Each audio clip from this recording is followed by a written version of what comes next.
O tuyong-tuyo na yung mga buto ng broccoli. Lalagay ko yan sa plastic bag.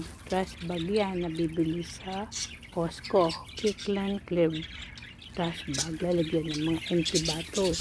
Ngayon, ilalagyan ko rin yan ng mga buto ng gulay. Sabay-sabay ko silang aapakan, tataktak, para mabilis makuha yung mga buto. Ayan. Baka kasi magsaga ito buto ng pechay, ito buto ng broccoli. Marami pa dito, marami nang nalagas. Nawala na kasi ako ng time. Kaya importante, meron kayong gunting. Yan. Kung may gunting kayo, mabilis, maani. Ang mga hawakan nyo na lang ng gunting.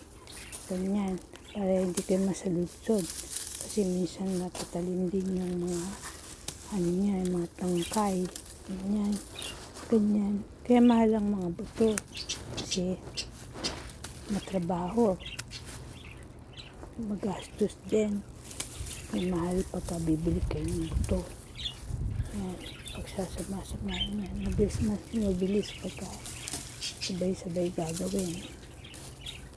Yung iba kasi nalagas na, kaya pag nagbibini kayo, hindi kayo mauubusan ng tatanim. Ang mabuting-ting kasi kung ang mabuting-ting yung labanos. Meron pa nga dito. Yan o, konti na lang nalagas. Yan din, nalagas na lahat. Nalagas na. Ito, labanos. Yan, may itlog yung pugo o. Ayaw pala ng saging ng parakit na ibon, pero hindi ko alam kung kinain yung pugo yung saging. Gustong gusto nila ipakwan. No? Tingnan nyo, wala na yung pula. Mayaman kasi sa zinc sa selenium yung pakwan, kaya kakain kayo ng pakwan. Dito marami pa rin siya, gugupitin na lang. Tapos ako pupulutin. Kasi ako, mabuti nga ito nahawan-hawan na. Ay, nakakatakot din dito ng maraming damo.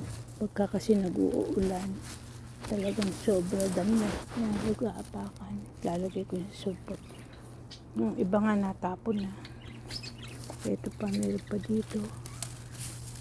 Broccoli. Kaya magkabig ang pechay.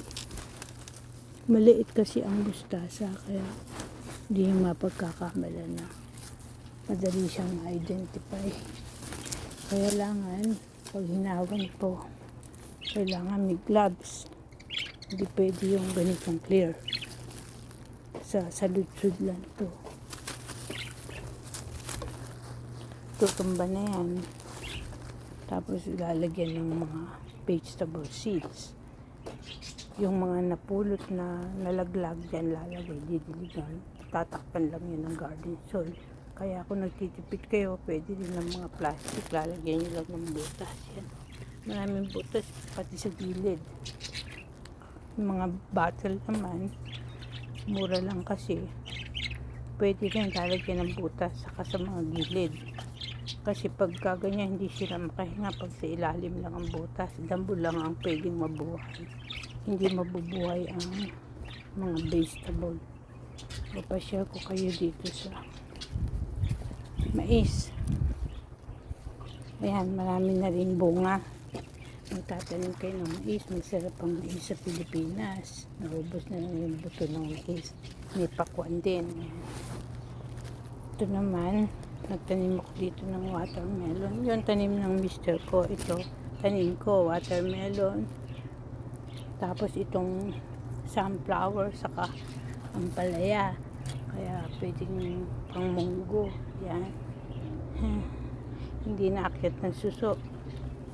Ito pa, kalabasa rin yan. Kamatis naman, may iba. Yan. Dito po.